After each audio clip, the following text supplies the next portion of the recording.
അല്ല സാറേ, ഇത്ര പെട്ടെന്നൊരു വീട് മാറ്റത്തിന്റെ കാര്യം എന്താണ്? ഉണക്കമരം വെട്ടിമാറ്റിയില്ലേ, ഒടുവിൽ അത് പുരപ്പുറത്ത് വീഴും. ഓ അതാണോ? ഓൾറെഡി ട്രോളും കാര്യങ്ങളൊക്കെ തുടങ്ങിയ സമയത്ത് വീട്ടിൽ ഞാൻ പ്രശ്നേഷ് ആയിരുന്നു. Very good. ഇതിലെന്താണ് അത്ര വെരി ഗുഡ്?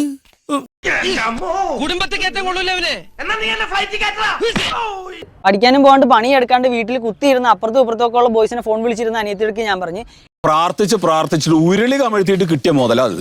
ഇപ്പൊ കിണ്ടിയോണ്ട് അടിച്ചു കൊല്ലാനാ തോന്നുന്നു എനിക്ക്. നമ്മളെ സംരക്ഷിക്കേണ്ട മകൻ നമ്മളോട് ഇങ്ങനെ കാണിക്കുമ്പോൾ നമ്മൾ എന്തുവാ ചെയ്യേണ്ട?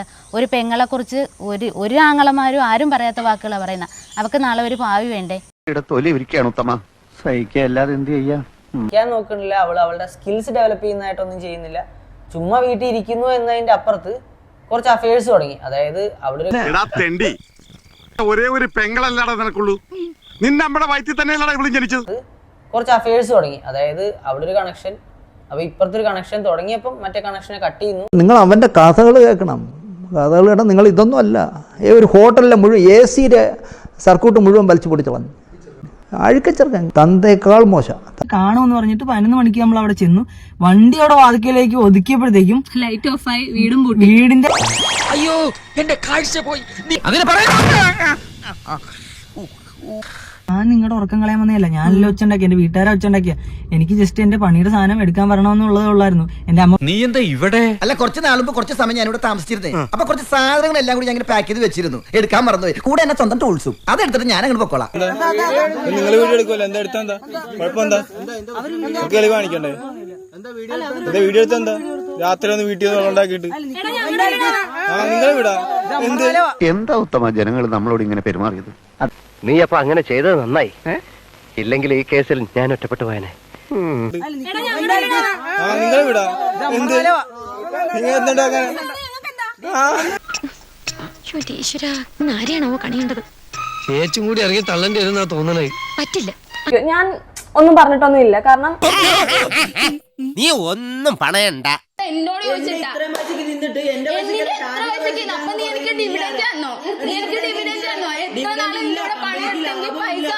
പണിയെടുത്തതിന് മാത്രമേ പൈസ അത്രയ്ക്ക് വിശ്വാസമില്ല. എനിക്ക് ഈ ലോകത്ത് ഒരാളെ ഉള്ളൂ വിശ്വാസമില്ലാതായിട്ട്, അത് നീയാണ്. അപ്പൊ ഇവിടെ എന്റെ 30% ഷെയർ ഉണ്ട്. 10 രൂപ ഡിവിഡന്റ് തന്നിട്ടില്ല. ഒരു 10 രൂപയെങ്കിലും താ. മനുഷ്യൻ ഇത്ര ആക്രാന്തം പാടില്ല. കുട്ടി പുഴിക്കത്തിട്ടാ. നീ എന്തോരം കണക്ക് പറഞ്ഞേക്കുന്നത്? മാത്രമല്ല കണക്കുള്ളൂ, തിന്നിട്ടുണ്ട്, ഡ്രസ് മേടിച്ചു തന്നിട്ടുണ്ട്, ഡ്രസ് ഓണത്തിന് വിഷുവിന് വാങ്ങിച്ചു തന്നിട്ടുണ്ട്. വേറെ KFC മറ്റത്. ഇവനെന്താ ഇങ്ങനെ? എങ്ങനെ അവൾക്കൊന്നും പൈസ കൊടുത്തിട്ടില്ലെന്നല്ലേ പറഞ്ഞത്? എന്റെ കയ്യിൽ ഞാൻ സ്ക്രീൻഷോട്ട്സ് വേണേ കാണിക്കാം. ഇവിടെ വല്ലതും 3000 രൂപ അവള് ഗ്രീൻ ഹൗസിന്റെ കമ്പനിയിൽ ഇട്ടത് തിരിച്ചു. അപ്പൊ പഴയതും കൂട്ടി 1538. കുറിച്ചു വെച്ചോട്ടാ. കുറിച്ചു വെച്ചോ. ഇടയ്ക്ക് വായിച്ചു പഠിക്കാലോ. കാശൊന്നും കിട്ടില്ല. You know, because of too much money for Karunya. $1,000. ഞാൻ പറഞ്ഞു ഞങ്ങൾ പോണെന്ന് പറഞ്ഞിട്ട് ഞങ്ങൾ ഇറങ്ങി വെച്ചു. കാരണം ഇനി അവിടെ നിൽക്കുന്നതിൽ കാര്യമില്ല. അന്നല്ല നമ്മൾ ഇറങ്ങിയത്. അതിന് ഓഗസ്റ്റ് 2-ാം തീയതി ഞങ്ങൾ ഇവിടെ ഇല്ലായിരുന്നു. വീട്ടിലെ പ്രശ്നങ്ങൾക്ക് നല്ലൊരു മാർക്കറ്റ് നമ്മുടെ കേരളത്തിലുണ്ടെന്ന് മനസ്സിലാക്കിയ പ്രശ്നേഷ് പൈസ. എനിക്ക് നല്ല ടെൻഷൻ ഉണ്ട്. നിനക്കോ? സോഷ്യൽ മീഡിയയിൽ അവൻ കാണുന്ന അവനല്ല, ഈ പറയുന്ന വൃത്തിയുടെ കാര്യത്തിലാണെങ്കിൽ പോലും പേഴ്സണൽ ഹൈജീൻ പോലും ഇല്ലാത്തൊരു വ്യക്തിയാണ് ഈ സാനിറ്റൈസർ കൊണ്ട് നടക്കുന്ന ഒരാള്.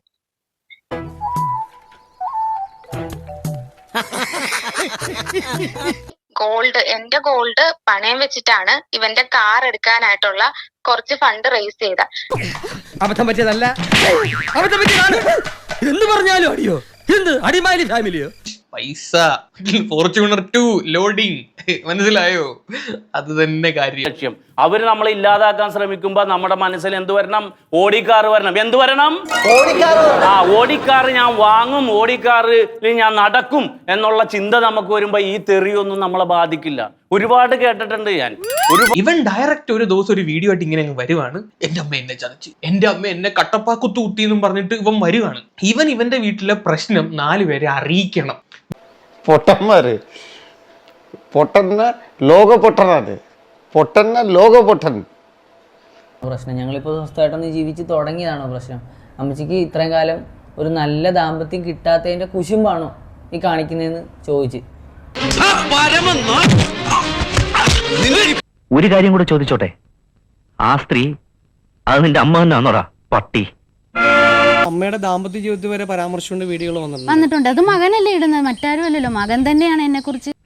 പെറ്റ തള്ളയെ കണ്ണീച്ചോറയില്ലാതെ പറ്റിക്കുന്ന നാറിയായവൻ. എൻ്റെ അമ്മ ഭയങ്കര സോഷ്യൽ മീഡിയ ഇങ്ങനെ കണ്ട് ഈ ഭയങ്കര തിയേറ്ററേറ്റ് സാധനങ്ങളൊക്കെ കണ്ടിരിക്കുന്ന ടൈപ്പാണ്. അതായത് ഈ കുശുമ്പ് ചെറ്റകളുടെ വീഡിയോസ്. നീ എന്റെ മകനല്ല, എന്റെ വയറ്റിൽ കുരുത്തതല്ല, നിന്റെ ഉള്ളിൽ മൃഗമാണ്, മൃഗം. അതങ്ങനെ ടി.വി. സീരിയൽ ഉപേക്ഷിച്ചിട്ട് ഇവറ്റകളൊന്ന് പുറത്തിറങ്ങണ്ടേ? എനിക്ക് സഹി കെട്ടിട്ടാണ് ഞാൻ അമ്മച്ചിക്ക് ചോദിച്ചത്, അമ്മ ഞങ്ങളിപ്പം വഴക്കിടാത്താണോ പ്രശ്നം, ഞങ്ങളിപ്പോൾ സ്വസ്ഥമായിട്ടൊന്ന് ജീവിച്ച് തുടങ്ങിയതാണോ പ്രശ്നം? ഇതിനൊക്കെ ദൈവം കൊടുക്കണം അല്ലേ അമ്മേ? അതേ മോനെ, എന്റെ മോന്റെ പ്രവൃത്തികൾക്കെല്ലാം ദൈവം അറിഞ്ഞു കൊടുക്കും. മതി, എനിക്കത് മതി. പുള്ളിക്കാരിക്ക് ഒരു ദാമ്പത്യം കിട്ടാത്തതിൻ്റെയാണ് ഈ കലിപ്പെന്ന് വന്നതില്ലേ, അതൊട്ടും ഇഷ്ടപ്പെട്ടില്ല. അപ്പം മാതാപിതാ ഗുരു ദൈവമല്ലോ. ഞാൻ അനിയത്തിയെ കണ്ടുകൂടാത്തവനായി, ഞാനിപ്പോൾ അമ്മയെ കണ്ടുകൂടാത്തവനായി, അതുപോലെ അമ്മയ്ക്ക് ഞാൻ പ്രശ്നേഷായി, ഞാൻ എൻ്റെ ഭാര്യയെ കല്യാണം കഴിച്ചോടുകൂടി മാറിപ്പോയി. അതൊന്നും ഇല്ലെങ്കിലും ദാരിദ്ര്യത്തിന് കുറവൊന്നുമില്ലല്ലോ. മോഷണ ശ്രമത്തിന് കേസ് ഫയൽ ചെയ്തിരിക്കുക. അതൊന്ന് മാറ്റി കൊലക്കേസാക്കി എന്നെ ഒന്ന് തൂക്കിക്കൊല്ലാൻ പറ.